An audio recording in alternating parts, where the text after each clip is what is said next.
আপনি ট্রেনে উঠেছেন, একজন হকার তার এক ঝুড়ি পেয়ারা নিয়ে আপনার কাঁধের ওপর এসে দাঁড়িয়ে গেল। আপনি খুব বিরক্ত হলেন, বিরক্ত হয়ে তার সঙ্গে ঝগড়া করলেন। পাশ থেকে দেখলেন আরো একজন হকার এসে আপনার ট্রেনের মধ্যে আপনাদেরকে একটা ঠেলা দিল, আপনি অসন্তুষ্ট হলেন, কিন্তু তার সঙ্গে ঝগড়াও করলেন, বাদানুবাদে জড়িয়ে পড়লেন। তারপর আবার আপনি কি করলেন? তারপর আপনি কি করলেন? সেই হকারের কাছ দিয়ে আবার পেয়ারা কিনলেন।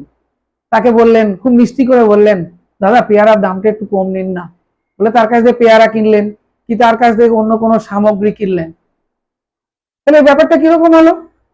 যে হকারের জন্য, হকার ট্রেন কম্পার্টমেন্টে ওঠার জন্য আপনার আপনি এত প্যাসেঞ্জার এত ঝামেলা করলো, আপনি তার সঙ্গে ঝগড়া করলেন, আবার আপনি তার কাছ থেকেই খুব হাসতে হাসতে, মৃদু হাসতে হাসতে তার কাছ থেকেই আবার সেই সামগ্রীগুলো কিনছেন ট্রেন কম্পার্টমেন্টের মধ্যে।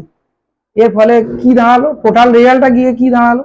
তাহলে আপনার আমার মতন এই নির্বোধ প্যাসেঞ্জারদের জন্যই কিন্তু দিনের পর দিন হকারের সংখ্যা ট্রেনের মধ্যে বৃদ্ধি পেতে শুরু করেছে, এবং এই হকারদের জন্যই কিন্তু আমাদের চলার পথে আমরা অনেক রকম ট্রেন জার্নি যারা রেগুলার করি আমরা জানি অনেক রকম বিপদের সম্মুখীন হচ্ছি। কিন্তু এগুলো সম্পূর্ণ প্যাসেঞ্জারদের নির্বুদ্ধিতা।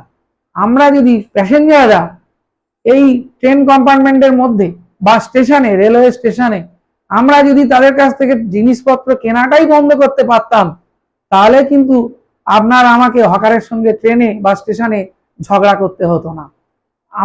তাই আমি সবার কাছে আবেদন করব যে এই দুটো কাজ করবেন না।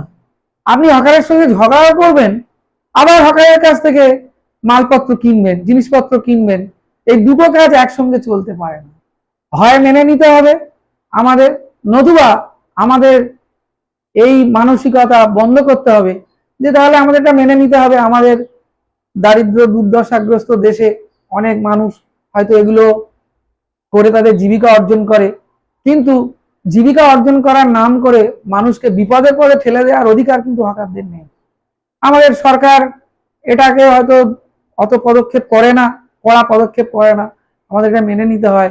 কিন্তু মনে রাখবেন, হকারদের এই দাপাদাইবির জন্যই আমরা প্যাসেঞ্জাররাই দায়ী।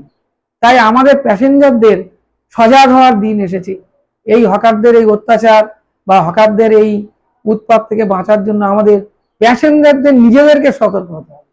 টোটালি আমাদের স্টেশন বা রেলওয়েতে কেনাকাটা আমাদের বন্ধ করতে হবে, তবেই আমরা এই সমস্যার হাত থেকে রেহাই পাবো।